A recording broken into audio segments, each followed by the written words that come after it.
കൊല്ലം മഞ്ചലിൽ പോലീസുകാരന്റെ വീട്ടിൽ കയറി ബുള്ളറ്റ് കത്തിച്ച കേസിൽ വഴിത്തിരിവുണ്ടായിരിക്കുന്നു. വീട്ടിന് മുന്നിൽ വെച്ചിരുന്ന വിവേകിന്റെ ബുള്ളറ്റ് കത്തിച്ചത് 2 യുവതികളെന്ന് അന്വേഷണത്തിൽ ഇപ്പോൾ തെളിഞ്ഞിരിക്കുകയാണ്. ചൂരനാട് സ്വദേശി ആരതി, ഇടുക്കി സ്വദേശി ഗായത്രി എന്നിവരെയാണ് പോലീസ് അറസ്റ്റ് ചെയ്തിരിക്കുന്നത്. വിവേകും ആരതിയും തമ്മിലുള്ള വ്യക്തിപരമായ പ്രശ്നമാണ് ബൈക്ക് കത്തിക്കാൻ കാരണമെന്നാണ് പോലീസ് പറയുന്നത്. പോലീസ് കസ്റ്റഡിയിൽ വിഷം കഴിച്ച ആരതിയെ മെഡിക്കൽ കോളേജ് ആശുപത്രിയിൽ പ്രവേശിപ്പിച്ചിട്ടുണ്ട്. കൊല്ലത്ത് നിന്നും മിഥുൻ സുധാകരൻ ചേരുന്നുണ്ട് വാർത്തയുടെ വിവരങ്ങളുമായി. മിഥുൻ, രാഷ്ട്രീയ വൈരാഗ്യമാണ് അത്തരത്തിലുള്ളൊരു വീട്ടിൽ കയറി ബുള്ളറ്റ് കത്തിക്കാനുള്ള ഒരു നടപടിയിലേക്ക് കടന്നതെന്നായിരുന്നു ഇന്നലെയൊക്കെ വന്ന വാർത്തകൾ. അതിലൊരു വൻ വഴിത്തിരിവാണ് ഉണ്ടായിരിക്കുന്നത്. ഇവർ തമ്മിലുള്ള 2 വ്യക്തികൾ തമ്മിലുള്ള ഒരു വ്യക്തി വൈരാഗ്യത്തിന്റെ പേരിൽ ഇത്തരത്തിൽ ചെയ്യുന്നു. അതുപോലെ തന്നെ ഈ കസ്റ്റഡിയിലുള്ള ആരതിയുടെ ആരോഗ്യനില, കസ്റ്റഡിയിൽ വെച്ച് വിഷം കഴിച്ച ആരതി ഇപ്പോൾ ആശുപത്രിയിലാണെന്നാണ് മനസ്സിലാക്കുന്നത്. ഇവരുടെ ആരോഗ്യനില എങ്ങനെയാണ്? ആശുപത്രിയിൽ ചികിത്സയിൽ തന്നെ തുടരുകയാണ്. ഈ നേരത്തെ സൂചിപ്പിച്ചതുപോലെ തന്നെ ഇതൊരു രാഷ്ട്രീയ വൈരാഗ്യം കാരണം നടന്ന ആക്രമണമാണ് എന്നതായിരുന്നു തുടക്കത്തിൽ കരുതിയിരുന്നത്. അതിന് കാരണമെന്ന് പറയുന്നത് ഈ ബുള്ളറ്റ് കത്തിച്ച സ്ഥലത്തിന് സമീപത്ത് നിന്ന് ഒരു ഭീഷണി കത്ത് ലഭിച്ചിരുന്നു.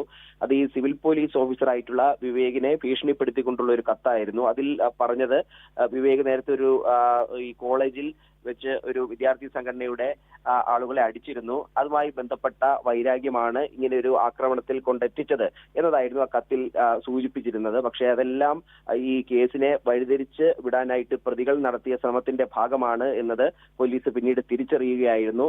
പലതരത്തിൽ അന്വേഷണം നടത്തി. ഈ ശനിയാഴ്ച രാത്രിയായിരുന്നു ഈ ബുള്ളറ്റ് കത്തിച്ചത്, അതായത് വിവേകിന്റെ വീട്ടിന്റെ മുന്നിൽ വെച്ചിരുന്ന ബുള്ളറ്റ് കത്തിച്ചത്. അതിനുശേഷം സമീപത്തെ CCTV ദൃശ്യങ്ങളൊക്കെ പോലീസ് പരിശോധിച്ചു. ആ സമയം, രാത്രി സമയം അതുവഴി വന്ന വാഹനങ്ങളൊക്കെ പോലീസ് പരിശോധിച്ചു.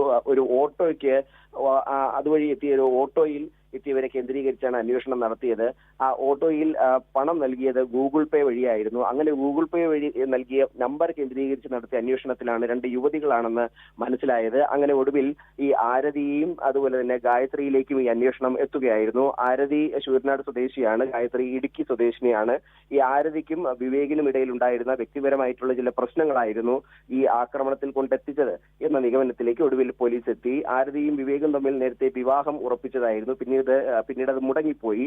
അതിലൊക്കെ ഉണ്ടായ ഒരു വൈരാഗ്യമാണ് ഇപ്പോൾ ഈ ബുള്ളറ്റ് കത്തിക്കുന്ന ഒരു സംഭവത്തിൽ കൊണ്ടെത്തിച്ചത് എന്ന കണ്ടെത്തലിലേക്ക് പോലീസ് എത്തുകയായിരുന്നു.